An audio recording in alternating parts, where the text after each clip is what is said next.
Halo semuanya, kembali lagi di channel Portal Animasi, di mana gue bakal membahas hal-hal seputar dunia animasi. Jadi di video kali ini, gue akan kembali membahas kartun The Owl House episode 19 yang berjudul Oh Titan, Where Are Thou? Jadi tanpa menunggu lebih lama lagi, kita langsung masuk aja ke pembahasan dalam 3, 2, 1.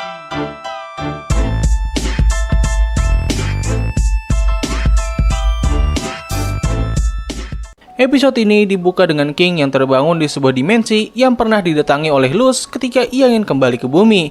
Belum ada nama ofisial dari dimensi ini, jadi untuk sekarang kita sebut saja dimensi ini sebagai dimensi perantara, karena dimensi tersebut sepertinya dapat menghubungkan seseorang ke tempat manapun. Di sana, King mendengar suara anak kecil yang mengatakan kalau ia akan segera bebas dan tidak akan sendiri lagi. Yap, suara tersebut tidak lain dan tidak bukan adalah The Collector. Nah, di sini kita bisa melihat kalau misalnya The Collector sedang dipenjara di sebuah bola sihir misterius. Masih belum diketahui kenapa The Collector bisa dipenjara di sana, tapi yang jelas alasan King bisa masuk ke dimensi itu adalah ia sudah terhubung dengan The Collector lewat ritual yang dilakukan oleh para Titan Trapper di episode kemarin. Setelah itu, King kembali tersadar dan ternyata ia masih berada di kapal salty dalam menuju perjalanan pulang. Ketika sudah sampai di pelabuhan, mereka melihat sebuah poster buronan yang menggambarkan orang-orang yang tinggal di The Owl House. Luz, King, dan Hoodie segera kembali di The Owl House tanpa diketahui oleh orang-orang kota.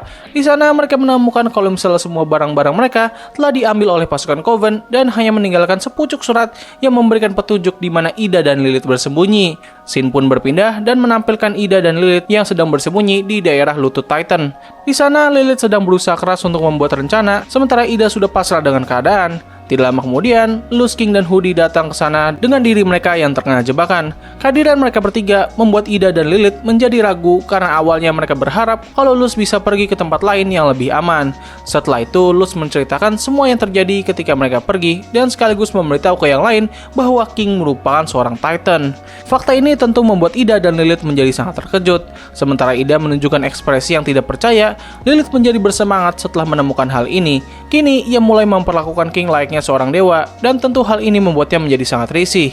Pada saat Luz bertanya kepada Ida apakah mereka sudah memiliki rencana untuk melawan Belos, Ida berbohong kepadanya karena ia tidak ingin membuat Luz kecewa. Dan setelah itu, ia mengajak Luz untuk pergi ke markas Coven untuk mengambil barang-barang mereka yang sudah dicuri. Untuk bisa masuk ke sana, mereka pun menyamar menjadi pasukan Coven dengan penampilan dan perilaku yang tidak meyakinkan. Tapi untungnya ya, orang-orang di sana tidak memperdulikan mereka. Sementara itu, King yang sudah muak dengan perlakuan Lilith pergi menuju kota di mana ia bertemu dengan seorang pasukan Coven yang bernama Steve. Mungkin karakter ini terkesan random dan gak begitu penting, tapi nyatanya Steve sudah melakukan debutnya jauh di season pertama.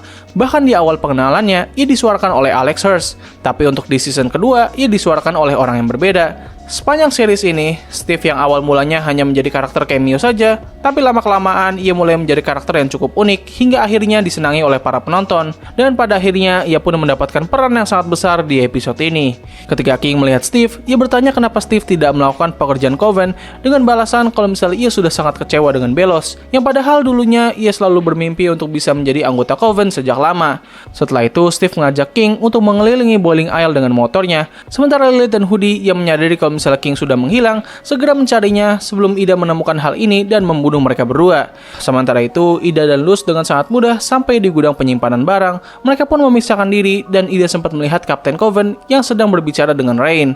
Setelah sang kapten pergi, Ida segera menghubungi Rain dengan alat komunikasi sihir. Di sini, Ida mengatakan kalau misalnya ia sudah sadar bahwa Rain masih sangat peduli kepadanya dan tidak benar-benar tunduk kepada Belos.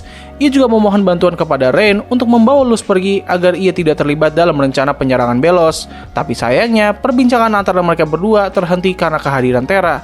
Bahkan tanpa Ida sadari, selama ini Luz sudah mendengar percakapan mereka berdua, dan Luz menjadi sangat kecewa dengan Ida yang masih tidak mempercayainya untuk terlibat dalam rencana ini. Ia merasa kalau misalnya Ida masih meremehkan kemampuannya, yang padahal mereka selalu melakukan petualangan yang sangat berbahaya selama ini. Apa yang Ida tunjukkan sekarang merupakan bentuk rasa sayangnya yang sangat besar kepada Luz, karena sepertinya Ida sudah menganggap Luz seperti anaknya sendiri. Nggak heran kenapa para fans menganggap kalau misalnya Ida merupakan sosok ibu yang cukup bagus.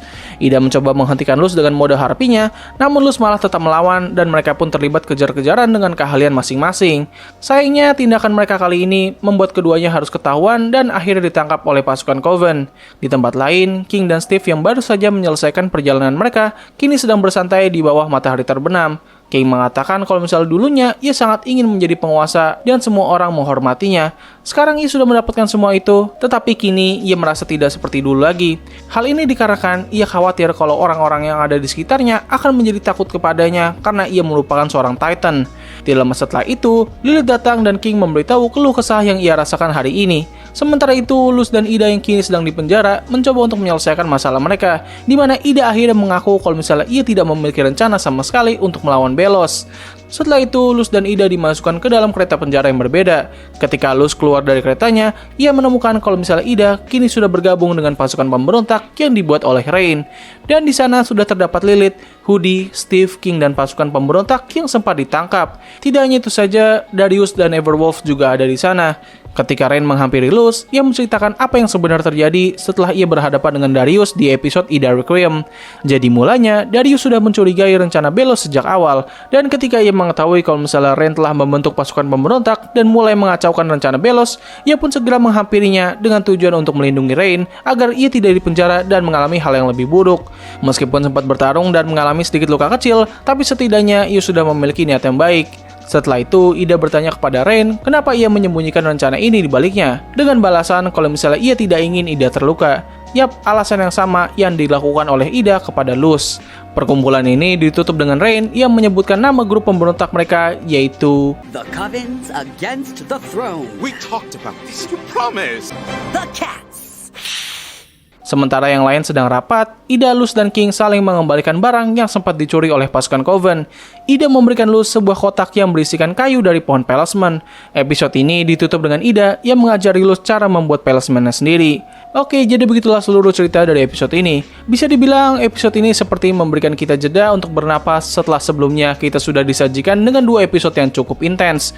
Meskipun begitu, episode ini memiliki peran yang cukup penting karena selain memiliki pengembangan karakter yang bakal berpengaruh di cerita ke depannya, episode ini juga menunjukkan kepada kita beberapa hal yang cukup penting, mulai dari keberadaan penjara The Collector hingga bergabungnya Luz dan yang lainnya ke dalam pasukan pemberontak. Selain itu, episode ini juga menambahkan daftar karakter sampingan yang menjadi favorit para fan. Kehadiran Steve memberikan sebuah cerita yang cukup unik dan gue harap ini karakter nggak bakal jadi pengkhianat ataupun malah selama ini Steve merupakan Belos yang sedang menyamar. Kalau itu beneran terjadi, well itu bakal pecah banget sih. So, mungkin itu saja yang bisa gue bahas di video kali ini. Untuk sekarang, The Owl House hanya menyisakan 2 episode lagi sebelum kita masuk ke dalam hiatus, dan setelah itu kita bakal diberikan 3 episode spesial dari final series The Owl House. Yap, satu lagi kartun favorit kita bakal segera tamat. Tapi ya, anggap aja ini merupakan jalan yang terbaik. Dengan begitu, kita bisa menonton lebih banyak kartun lagi yang berbeda, dengan cerita yang berbeda, dan kartun The Owl House bisa tamat dengan konklusi yang sangat bagus. Jadi terima kasih atas waktu yang telah kalian luangkan untuk menonton video gue. Gue undur diri, sampai ketemu lagi di video selanjutnya. Bye!